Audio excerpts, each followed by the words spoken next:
This is Vaughan Rody, folks. Is the dad of Bryson Rody, and not a good game to comment on tonight, is it? Yeah, you know what? It's tough. I mean, they're playing hard. It's a really nothing game for us. You know, it's hard to kind of get motivated. You just hope nobody gets suspended, really, at the end of the day. I don't like to complain about refereeing, but, I mean, the guy's got to be, you just got to be able to find a couple on the black team, too. You know?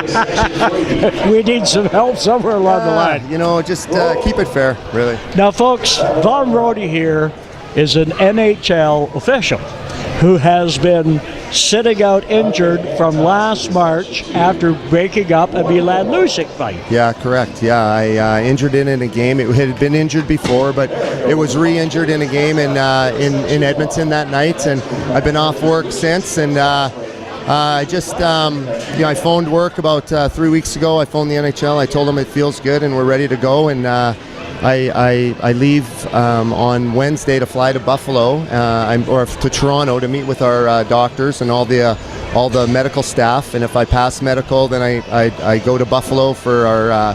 I meet with our fitness director and I go through some skating tests and some fitness tests, just like the guys would have done in September to get ready for work. And if I pass that, I'll do a couple American Hockey League games and I'll be back in the NHL here the following week.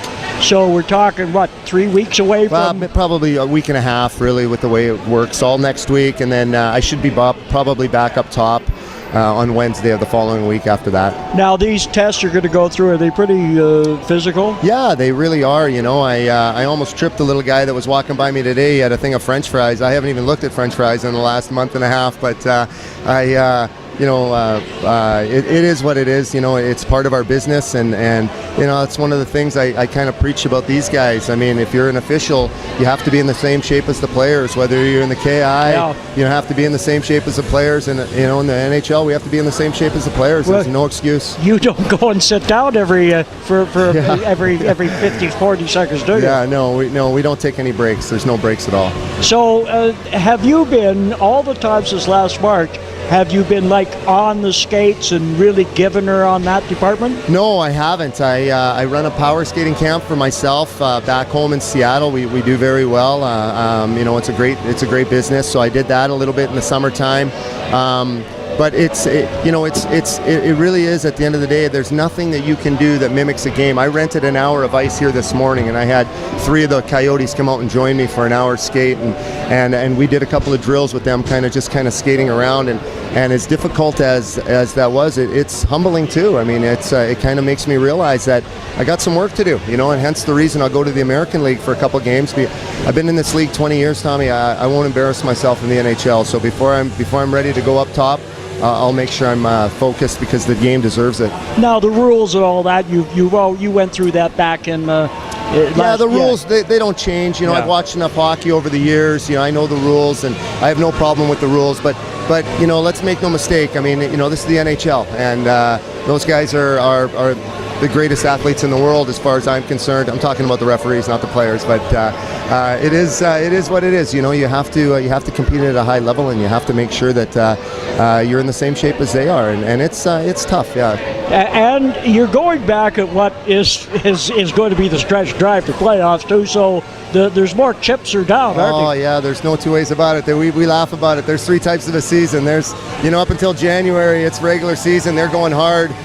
From January to, you know, maybe March, you know, or, you know, they're the kind of the dog days of February and March. And once you start getting into mid-March and April, I mean, there's no messing around. These guys are they're playing for jobs, they're playing for playoff spots, and not that all games aren't important, but there is a different level of effort from those guys on the ice when you're working those days. Now, as an NHL official, when you get to, and we're not far away from playoffs, this league starts next week, you're a couple of months away in the NHL, but does the intensity change?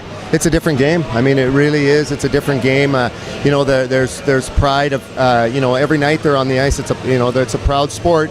And they work hard, but they seem to find a different level of intensity when the playoffs are there. They ratchet it up, and it's something special. It's something to be, you know, to really be excited to be a part of, and it's exciting even the chase to get to the playoffs. I mean, they really put the work in. Well, you're going to be heading out now what do you do? Pack a bag? When's the next time you might be back in the area? Yeah, I'm not sure. I don't know. And what I'll do is I know I'm coming home. I fly home on Friday afternoon after my fitness. I'll pass. I mean, there's no, I'm not going to embarrass myself. I know I'll pass it, and I'll be ready to go. And then I'll just wait for Toronto. We get all of our assignments from Toronto. We have a guy there who's been doing it for 20 years, and he'll set me up with a couple of games in the American League to make sure I'm fit and ready to go. And then after that, we'll go right up to the National Hockey League. And we don't have an idea where we go. They just send us, and we make our bookings, and we show up. When you go and you do those games in the American Hockey League, will it just be up to you yourself, or is someone going to be watching you there too? Well, the American League is kind of run. The American Hockey League is kind of run like the NHL, and the NHL kind of oversees it. The American League is their own entity too, though. But I'll go and I'll just do my games. Nobody will supervise me at those games. I mean, I would hope they would have enough confidence in me that I won't mess it up too bad anyway. And maybe I get there and maybe they don't think, well, we're not going to hire this guy, and maybe they keep me in the American League. Thank God they can't do that. Now, number 73 will be back on the back. Yeah, number 73. Finally, I was looking at my jersey the other day. My dad told me years ago, when I left Boeing, he's like, you take those overalls and put them in your closet. I've kept those overalls, Tom, for 20 years. They sit there, and every time I kind of complain about the travel days of the National Hockey League, I look back at those Boeing days, and it really motivates me to realize how lucky I am. I'm living a dream, really. I am. And I looked at my NHL jersey the other day too, and hey man, one of 33 people in the world to do this job. I'm very lucky and honored, and I take that very serious. How many unis do you take with you when you're traveling?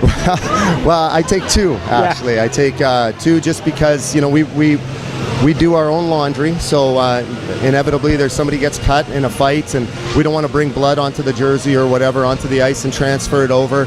So, we go back to the hotel, you do your own laundry, but or you leave it with the team and they'll do it too, occasionally. But you just, for safety purposes, and God forbid, your equipment gets lost on an airplane or whatever, you have an extra jersey in your carry-on. Oh my God, I got a story. We only have 4.5 minutes, but I got the road trip from hell. I flew to Washington D.C. My flight was delayed, then canceled. I had to take a train to New York. That train, if you can believe it, got stuck in bad weather out of New York. I'm going to Boston to do a game that day. My stuff doesn't show up. I'm on the train for 7.5 hours. I get to Boston, pull into the train station. They have a police escort waiting for me. They take me to the Garden. Well, it wasn't the Garden, but they take me to the rink to go and referee, and a police escort in a snowstorm in Boston. And I get there thinking, I finally made it, only to realize that I don't have any equipment. So I had phoned ahead, thank God, and the Boston Bruins had set up a whole bunch of stuff for me. So I went on the ice, and I was like a newborn colt on skates, Tom. They weren't your skates either. Oh, my goodness. And if anybody has ever skated in skates that aren't yours, even in Pee Wee hockey, it's something. You tried it in an NHL game. I had guys stopping by. David Backus said to me, he's like, Rhodes, this is embarrassing. I'm like, yeah, no, damn right it's embarrassing. Say it one more time, I'll give you a penalty. Well, when you have all this cold weather, does it affect some of your traveling, you guys? Yeah, the weather's terrible. We don't, like I said, we don't travel with the teams are separate. They do their own thing. So we're all commercial. And if a flight's delayed, it's delayed, and there's nothing you can do. You do your best. So if somebody else would have to do your game, if you can't sometimes it works that way, and sometimes guys just can't get there, so they have to go a three-man system. Or sometimes if the weather's too bad, if you can believe this, if the weather's too bad, if you can't fly there, you jump in a car, you rent that car, and you better be watching. Drive? Yeah, for sure. You better be watching the weather report to make sure you leave early enough to make it to the game. There's no excuse to miss assignments, really. You can get there. Are you excited? Oh my God, I can't wait, my friend. This is what I've dreamed about, this job since I was 12 years old, and I've lived it for 20 years. And I got a great life, and I wouldn't trade places with anybody. I'm going to miss coming to watch these guys. These kids are playing their hearts out. I'm going to miss this, but you know what? I got to pay some bills, and I got to get back to my job too, because I'm very lucky. You'll be watching us on the web. Hopefully, sure. I want to actually say to you and both of you guys, as a parent who lives away, we watch you guys all the time, and we see a lot of broadcasts, but this is by far the best broadcasting crew. You guys do a fantastic job, and from parents to, I'm speaking on behalf of them, and I hope they don't mind, but I just want to say thank you to you guys. You do a wonderful job, and it should be acknowledged. Thank you. We appreciate that very much. And thanks for stopping. Do you mind if I put this up on the web again? Absolutely, for sure. Yeah. There he is, folks. Soon to be back in the NHL as people have watched number 73, Vaughan Rody. And don't boo me, guys. All right? Good luck getting back out there. Thanks for coming over and talking to us. Tom. Thank you. Here it is, Vaughan Rody, folks. Hope you enjoyed that. He's going to go back to work in the NHL.